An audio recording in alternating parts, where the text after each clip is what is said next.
사형수들을 위해서 생명을 앗아가는 사형 도구입니다. 아주 비참한 죽음인데 그것이 결국은 영광이 된다고 하는 것. 그리고 마지막 21장에서 요한복음의 결론을 말씀합니다. 오늘 묵상의 주제는 이후에는 알리라. 예수님께서 유월절 전에 제자들을 불러 모으시고 제자들의 발을 씻겨 주셨습니다. 다른 제자들은 아무런 의의를 제기하지 않지만 베드로가 이의를 제기합니다. 왜 선생님이 제자의 발을 씻겨 주어야 됩니까? 그때 예수님께서 지금은 너희들이 알지 못하지만은 이 감추어진 비밀, 이 놀라운 신비, 이후에는 알게 될 것이다. 이렇게 말씀하신 내용입니다. 우리가 내용을 살펴보기 전에 이번 주 우리 암송할 성구 잠언 3장 5절 6절 인도의 확신, 우리를 이끌어 주시는 신앙에 관한 약속의 말씀 함께 암송합니다. 너는 마음을 다하여 여호와를 의뢰하고 내 명철을 의지하지 말라. 너는 범사에 그를 인정하라. 그리하면 내 길을 지도하시리라. 아멘. 믿음의 사람들이 이 세상에 나아가서 하나님의 인도함을 받는 모습을 그대로 보여줄 수 있다고 하면 이 세상 사람들은 성경을 읽지도 않고 관심도 없습니다. 그러나 성도들의 그 인도함을 받는 삶을 통해서 무엇을 생각합니까? 성경이 어떤 것인가에 대한 관심을 갖게 됩니다. 그러므로 이 성도를 일컬어서 이렇게 정의합니다. 성도는 제2의 성경이다. 다시 한번 성도는 제2의 성경이다. 오늘 우리가 하나님의 말씀대로 인도를 받고 순종하며 살아갈 때 우리의 모습을 통해서 세상 사람들은 하나님의 말씀에 관심을 갖게 됩니다. 그러나 우리가 인도함을 받지 못하고 세상 사람과 똑같은 방법, 똑같은 모습으로 살아가면 아무 의미가 없습니다. 나는 예수 믿고 구원받은 기쁨이 있을지 모르겠지만 아무런 유익이 되질 않습니다. 그러므로 우리가 정말 믿음의 사람으로 반듯하게 세워지기 위해서 오늘 주님께서 손수 제자들의 발을 씻겨주셨던 그 모습을 통해서 우리에게 무엇을 말씀하시는가? 7절 말씀입니다. 예수께서 대답하여 가라사대 나의 하는 것을 네가 이제는 알지 못하나 이후에는 알리라. 예수님께서 제자들의 발을 씻겨주셨는데 당시 유대 풍속은 집에 들어가기 전에 발을 씻어야 됩니다. 그런데 이미 집에 들어와 있습니다. 집에 들어와 있는 제자들의 발을 예수님께서 씻어 주셨다고 하는 것, 우리가 이것을 놓치면 안 됩니다.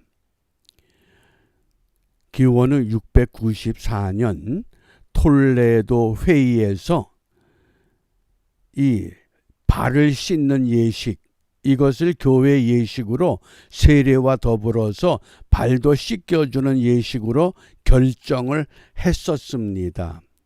그런데 1517년 종교개혁이 일어나면서 종교개혁자들에 의해서 이 세족식이 폐지가 됐습니다.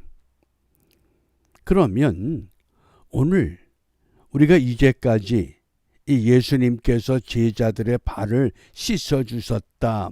그것은 우리에게 어떤 의미가 있느냐?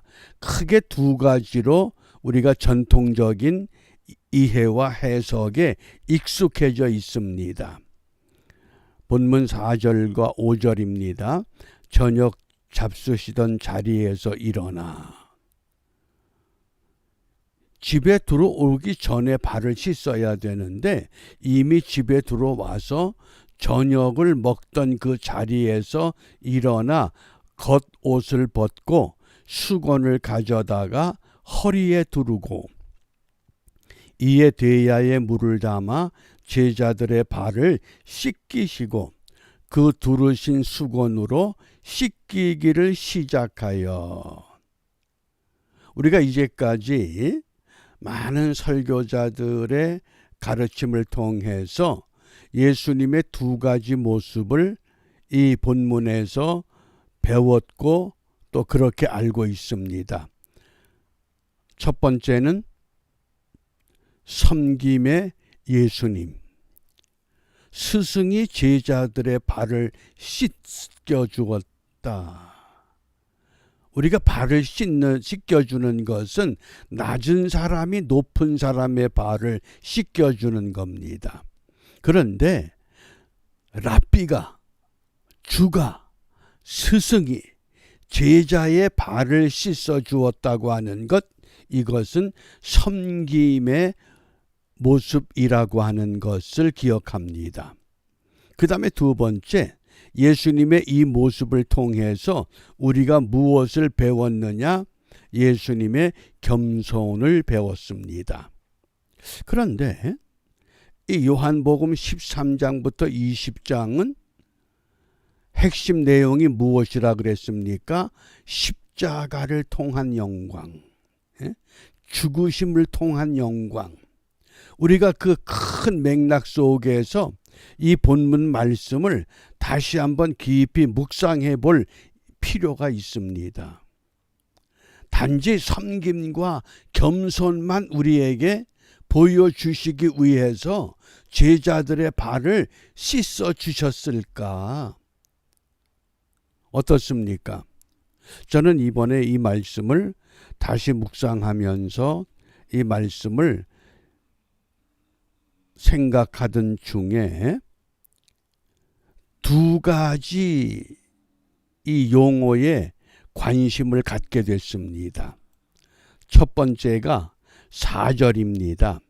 저녁 잡수시던 자리에서 일어나 무엇을 벗고 겉옷을 벗고 수건을 가져다가 허리에 두르시고 겉옷을 벗는다.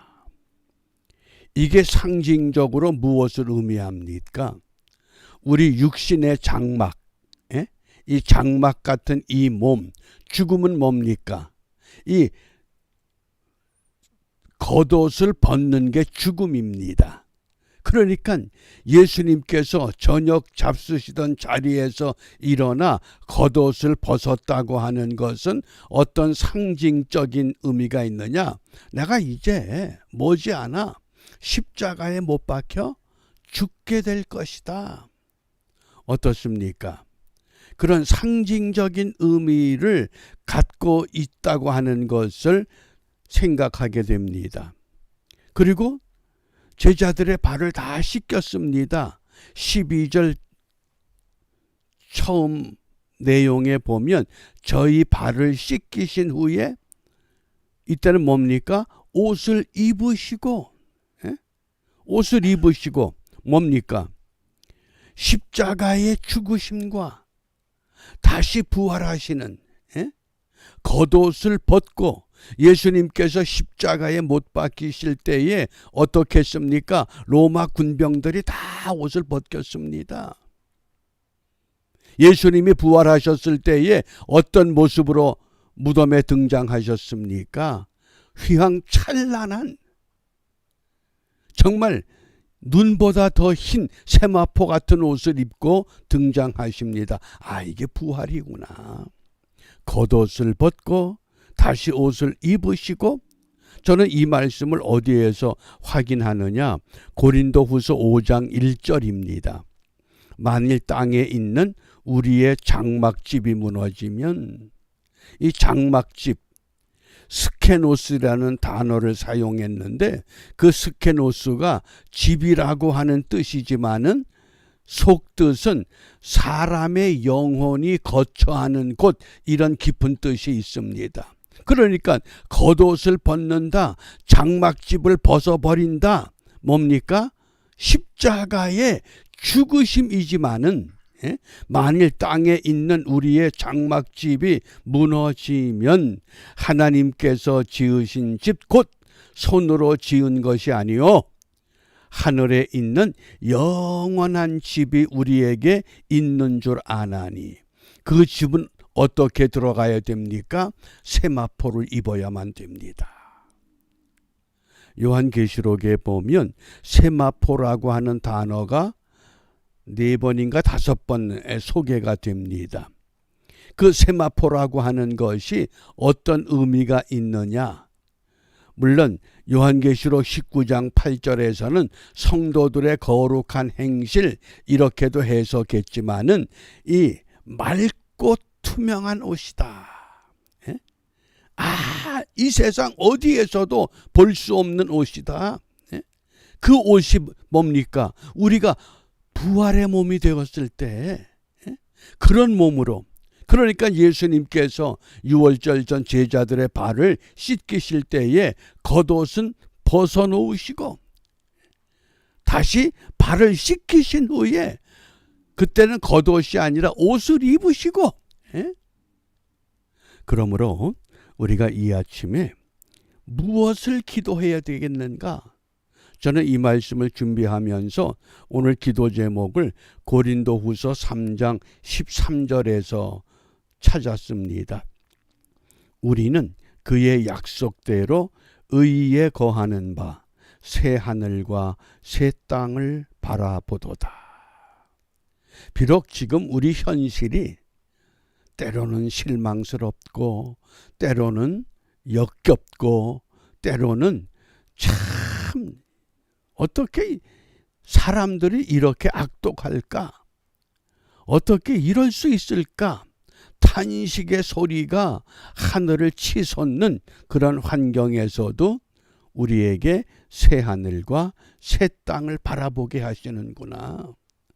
우리의 소망이 여기 있는 것이 아니구나. 그래서 영원한 나라를 소망하며 살아가게 하옵소서.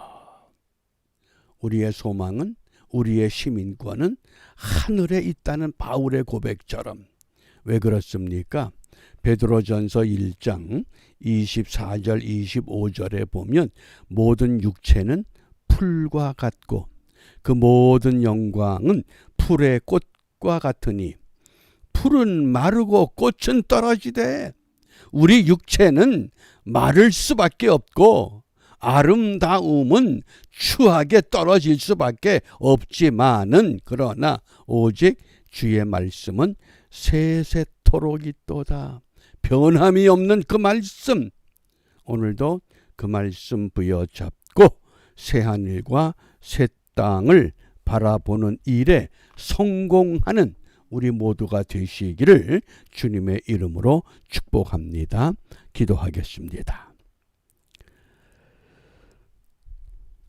자비하신 아버지, 이 새벽 시간에 하루의 일과를 시작하기 전 다시 한번 제자들의 발을 씻겨 주실 때 주님께서 하셨던 그 모습을 우리 마음에 담고 우리도 주님 닮아 가기를 원합니다.